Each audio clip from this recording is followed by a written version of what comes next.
আসসালামু আলাইকুম, কেমন আছেন সবাই? চলে আসলাম নতুন আরেকটি ভিডিও নিয়ে। তো আজকে হচ্ছে আমি বাজার করতে যাব। বাজার বলতে টুকটাক সদাইপাতি কিনতে যাব। তো বাসা থেকে বের হয়ে গিয়েছিলাম, অনেক রোদ ছিল।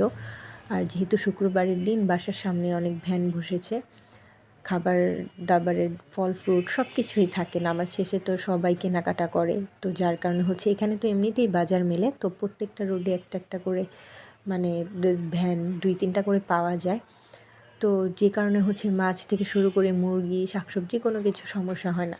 তো আমার কিছু সদাই লাগবে, তাই আমি মুদি দোকানে চলে এসেছি। মুদি দোকানে আসলেই বাচ্চারা ললিপপ, চিপস একটা না একটা জিদ করতে থাকে, আমাকে ঠিকমতো কেনাকাটা করতে দেয় না। তো আমি আটা, চাল, ডিম আর হচ্ছে বিস্কুট নিব, আর ওরা হচ্ছে কিছু চকলেট নিবে, এই তো।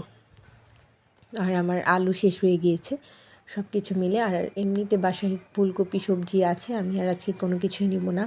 আর আমার বাচ্চাদের শরীরটাও তেমন একটা ভালো না, যার কারণে হচ্ছে আমি আজকে তেমন কিছুই রান্না করব না। শুক্রবারে সবার একটু স্পেশাল থাকে, ভালো মন্দ খাবার একটা বায়না থাকে, কিন্তু আজকে ঘরে অসুস্থ মানুষ থাকলে বা বাচ্চারা যদি বেশি অসুস্থ থাকে তখন দেখা যায় সময় তো থাকেই না। আবার হচ্ছে বাচ্চার ভালো মন্দ খেতেও চায় না, মানে ওরা খেতেই চায় না তখন। তো নিজেদেরও খাওয়া হয় না, খারাপ লাগে দেখতে। তো সকাল থেকে ওরা তেমন কিছুই খাচ্ছিল না। তো আমার বাচ্চা বলতেছিল যে আম্মু গ্যান্ডারি রস খাবো, কিন্তু ওরা গ্যান্ডারি রস কখনোই পছন্দ করে না। কয়েকবার দেখিয়েছি, কিনে দিয়েছি, ওরা খায়নি। পরে আজকে বলতেছে, তো আমি ভাবলাম যে হয়তো শরীরটা ভালো নাই তাই খেতে চাচ্ছে, তাই আমি 2 গ্লাস ওদের জন্য নিয়ে নিলাম। তো ওরা তেমন একটা খেতে পারেনি। পরে বাসায় এসে বললাম যে তাহলে আমি নাস্তা রেডি করে দিচ্ছি, দেখো তোমরা খেয়ে নাও। আর ওর আব্বু হচ্ছে একটু ঘুমাচ্ছিল, কারণ তাকে আমি ডিস্টার্ব করি না। এমনিতেও সে ভালোভাবে বাজার সদাই করতেও পারে না, তাই তাকে আমি কখনোই বিরক্ত করি না। যে আমার নিজের মতো করে আমি কেনাকাটা করতে পছন্দ করি, যে কোনো জিনিসই হোক। তো শুধু শুধু আরও ঝগড়াঝাটি বাড়ে।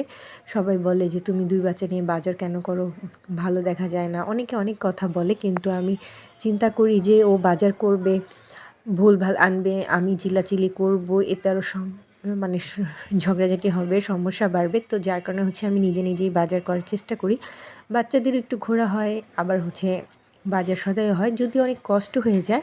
যাই হোক, তো ওদেরকে শুধু ডিম দিলাম, আর আমার হাজব্যান্ডের জন্য রুটি আর ডিম রেখে দিলাম, পরে চা করে দেবো ঘুম থেকে উঠলে।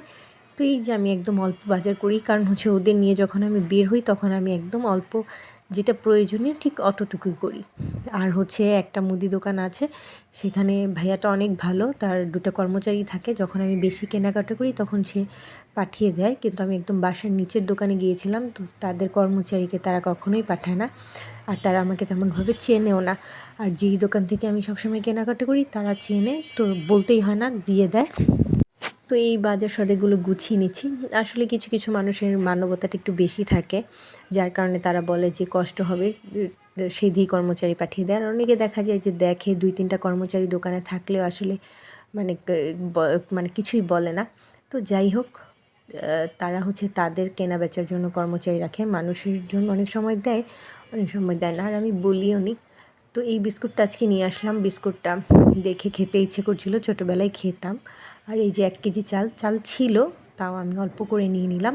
আর প্যাকেট চালের চালটা ভালো থাকে, খোলা চাল তেমন একটা ভালো থাকে না, তাও আমি খোলা প্যাকেট সব রকমই খাই, এটা কোনো সমস্যা না। তবে আটাটা আমি প্যাকেটই খাই, আটা, চিনি এগুলো আমি খোলা কখনোই কিনি না, পছন্দও করি না। তারপর বাজার সদাই গুছিয়ে আমি রান্নাবান্না করে ফেলবো। আমার সবসময় এই লাল আলুটা আমি সবসময় খাই না, মাঝে মধ্যে খাই। আর এখানে টমেটোগুলো কিছু পচে গিয়েছে, এগুলোকে বাছাই করতে হবে। আর এই লাল আলুটা হচ্ছে শীতকালেই পাওয়া যায়, এটার ভর্তা অনেকেই খায়, আমি তরকারি দিয়ে খাই। আবার এই আলুটাও শেষ হয়ে যাচ্ছে, এই আলুকে খুব মিস করব, যার কারণে এটা আমি 1 কেজির একটু বেশি, মানে 1.5 কেজি পরিমাণে নিয়ে নিয়েছি। তো যাই হোক, এটা দিয়ে আজকে রান্না করব। তো আজ এইবার শীতে হচ্ছে আমার আলু পরোটা খাওয়া হয়নি, তবে আমি চেষ্টা করব খাওয়ার। তো বাসায় আজকে আলু ছিল কিন্তু ধনিয়া পাতা ছিল না, বাচ্চারা অসুস্থ, যার কারণে হচ্ছে আমি ট্রাইও করব না। আর এমনি রুটি বানানো আমার জন্য খুব কষ্টকর, তবে আমি ভেবেছি যে একদিন আমি আলু পরোটা করব। তারপর কালকে একটু তাড়া আছে, কালকে যে আমি কম্পিউটার ক্লাসটা করতাম 3 মাসের কোর্স, সেটার হচ্ছে এক্সাম। তো আমি জানি না কতটুকু পারবো, তবে আজকে আমি ডাল আর হচ্ছে এই ভাজিটাই করেছি। আর কোনো কিছুই রান্না করিনি। তো বাচ্চাকে অল্প একটু খাওয়ার জন্য ট্রাই করব, আর আমিও খেয়ে নিব সাথে। আর ওরা বাবা হচ্ছে একটু পরে খাবে, কারণ সে দেরি করে ঘুম থেকে উঠে দেরি করে নাস্তা করেছে তাই। তো এই তো হচ্ছে আজকের ভিডিও। সবাই ভালো থাকবেন, আমাদের জন্য দোয়া করবেন। আর এটা হচ্ছে আমার একটা মানে সোপ, বিদেশি সোপ আমার বোন দিয়েছিল। তো এটাকে আমি এখন আনপ্যাক করে ব্যবহারের জন্য নিয়ে নিব।